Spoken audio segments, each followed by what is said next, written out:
All right, so let's get into the main topic for today, and that is who will win the most games, Midwest edition. So with all the conference realignment, this will look a little funky, but what we did is we took some of the top teams from last year's Big Ten, and then also some of the teams that may be projected to be better this year, and then we also brought in Notre Dame. Now Notre Dame probably could have fit into our Southern edition that we're doing later, but it just didn't make as much sense. Now we did bring in Oregon.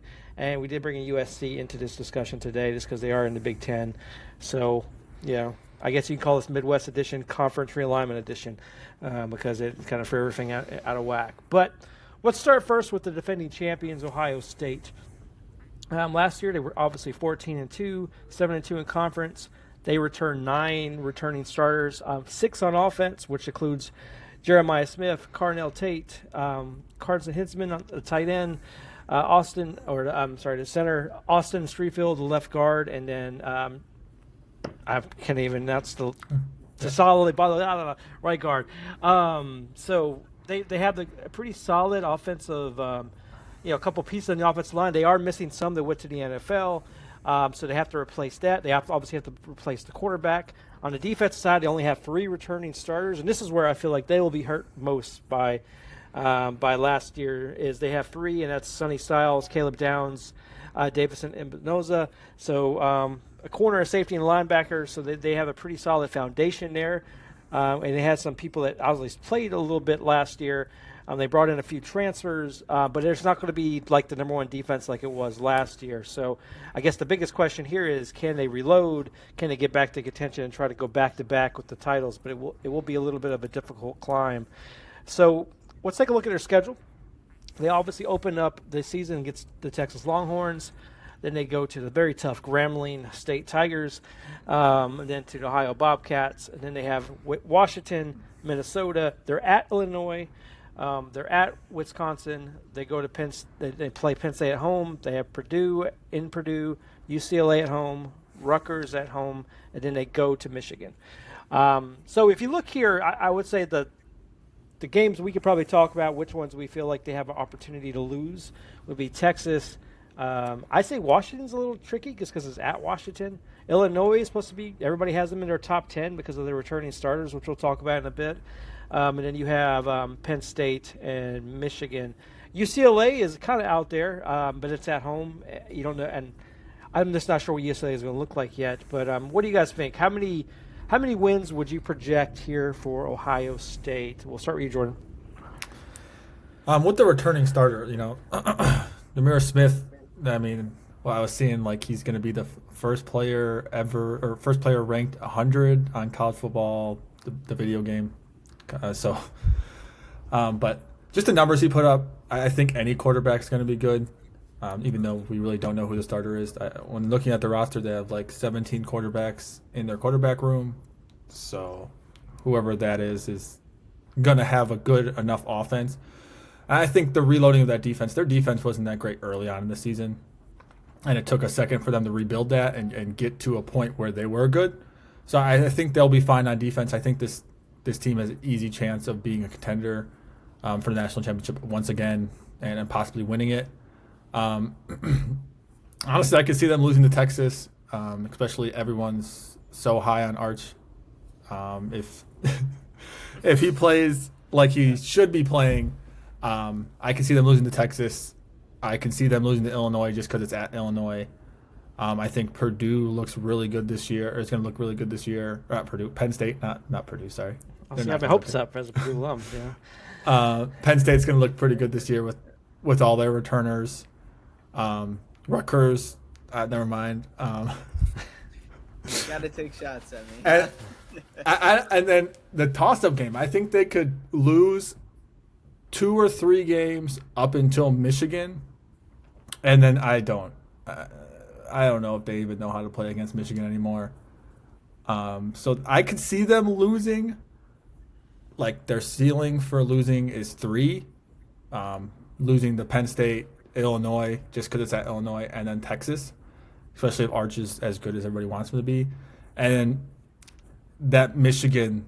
I don't know. I can't. Michigan can suck like they did last year and still somehow beat Ohio State. I can't tell you what they do, I don't know. So I see them losing only one or two of these games, just because I feel like their offense is going to be too. They have too many weapons not to win. Three or lose, not to lose. So I say they're going to go to the same. I think they're going to be similar to what they did this last year, 14-2. And it could be a variation of the 4 games: Texas, Illinois, Penn State, and Michigan. So, yeah, I think they're going to similar to last year kind of record. All right. What about you, Jess? What do you think? I'm a little more down on Ohio State, I think, than Jordan. I agree that I think the ceiling is going to be about 4 losses for Ohio State. Just, it's Ohio State. But I do have some more concern regarding the quarterback position. I think I was highest on Will Howard last year of the 3 of us, and ultimately was proven right there. But the fact that right now Julian Sayin, the transfer from Bama,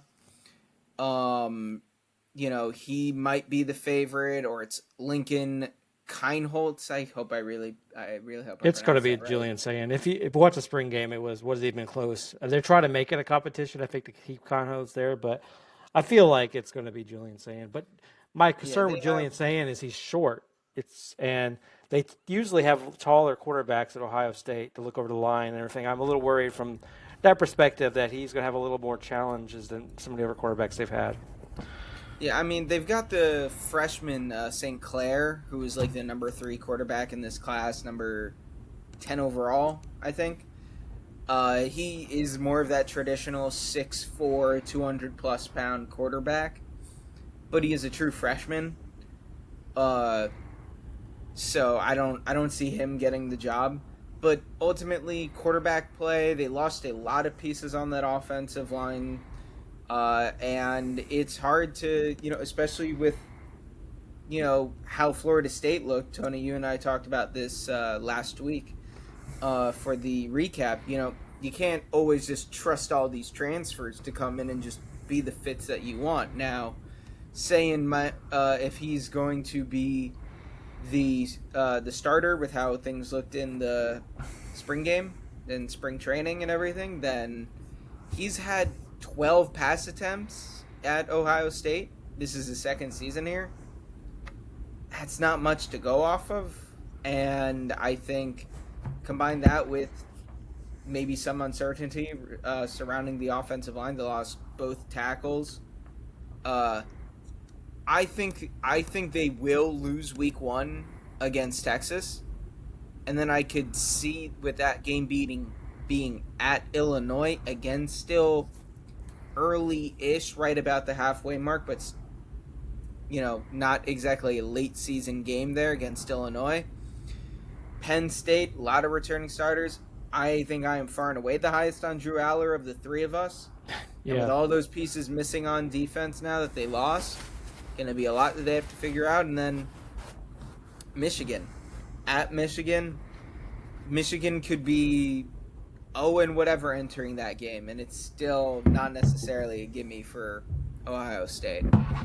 So I think they will have 3 losses, minimum, 4 maximum.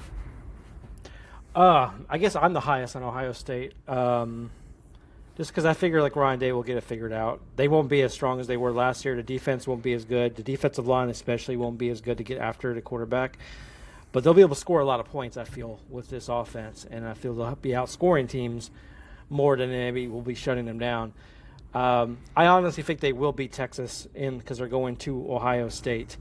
Even though Arch Manning started last year, I think this will be his first pressure game as a starting quarterback at Ohio State to open the season with all the pressure of being Heisman. And I just don't believe in Arch Manning. So I believe he'll fall on his butt in that game.